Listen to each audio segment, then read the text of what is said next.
17 years ago, 60 Minutes first examined the so-called French paradox, which suggested that the French, despite a high-fat diet and high consumption of wine, had a remarkably low incidence of heart disease compared with Americans. Most researchers agreed that there was something in the wine that offered protection. And a few years later, even the highly cautious federal dietary guidelines say that moderate consumption of red wine can be beneficial. Now, scientists across the country have identified a substance in red wine called resveratrol that they believe might do more than just protect the heart, but could, in very high concentrations, significantly extend life by preventing a number of age-related illnesses. If they're right, we all may soon be taking a pill that could give us an extra decade or two of healthy old age. If the promise holds true, I think this has the chance to change healthcare. Dr. Christoph Westphal says we all may soon be taking a drug that just might beat the clock, a simple pill that could delay the inevitable. Our goal is to prevent and forestall many of the diseases that strike us as we reach 50, 60, and 70, all with one pill. What you're suggesting is there's some kind of rejuvenation drug that turns a 70-year-old into a 35-year-old. That might be pretty hard to do, but I think if we're on a train heading one direction, we can slow down that train. I think we can slow down these genes that control the aging process. That quest to put death on hold began in 2003 when Westphal met David Sinclair, a biochemist at Harvard, who was studying the genetic components of aging. 5 years ago, I met David, and he had shown that you could extend lifespan in yeast. That's pretty exciting. Now, if you happen to be a yeast, it's very exciting. Yeasts are one thing, human beings are more complicated. So Sinclair focused on a gene present in almost all life forms, the sirtuin gene. It's normally inactive, but when it is active, Sinclair believes it triggers a survival mechanism that extends life. Convinced that something in nature could activate that gene, Sinclair randomly tested thousands of compounds. And bingo, he got a hit, resveratrol. When I Googled this resveratrol, I was shocked to find that red wine was the top hit. Red wine is brimming with resveratrol. It's found in high concentration in the skin of the grape and seems to play a role in protecting it from invading bacteria and fungi. Were you aware of the research into red wine that it offered certain health benefits? Oh, sure. I mean, that's why I almost fell off my chair when the link was made, and I thought that this was a potential explanation for the benefits of red wine. Convinced they were on the verge of a major scientific breakthrough, Sinclair and Westphal launched Certris, a Cambridge, Massachusetts research company. They, along with a handful of other cutting-edge biotech companies, are developing resveratrol-based drugs that they believe zero in on the longevity gene. The important news here is not that we found something in red wine.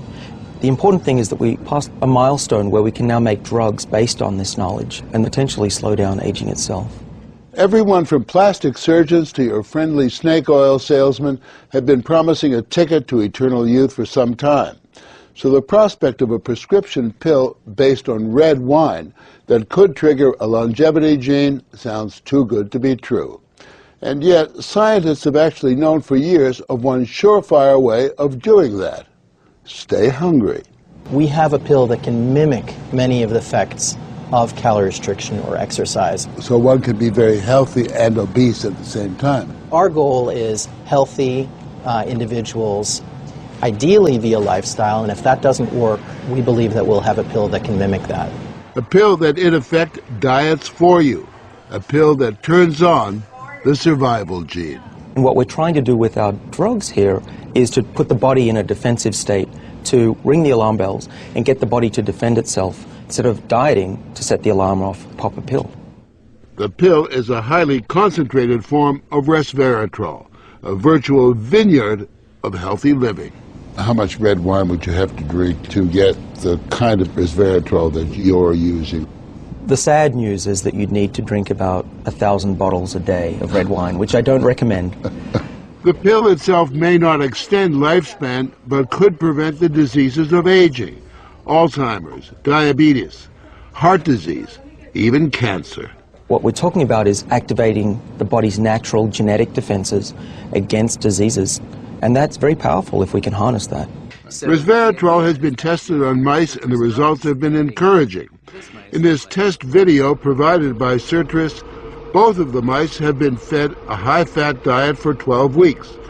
But when placed on a treadmill, the mouse on the right ran twice as far. He was taking high concentrations of resveratrol. You have fat mice and you have fat mice with resveratrol, and the ones that are on resveratrol, they can run twice as far and they live longer, about 20% longer. Other studies showed that among mice fed a high-fat diet, those given resveratrol didn't gain as much weight as those not given the drug. Sinclair believes that resveratrol actually changes the physiology of the mice. The proof, he says, is in the post-mortem. Their organs looked pristine, youthful, fat-free, and their physiology was just like they were dieting, but they were fat. Convinced they were on the right path, they fast-tracked the drug into human trials on people with untreated diabetes, and the results were impressive. It significantly lowered glucose and insulin levels without the patients changing their diet or taking any other drugs.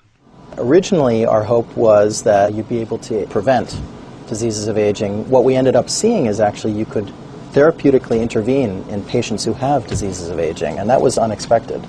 Yeah, the diabetic patients have high blood sugar and the molecules bring it down. That's treatment, that's not prevention.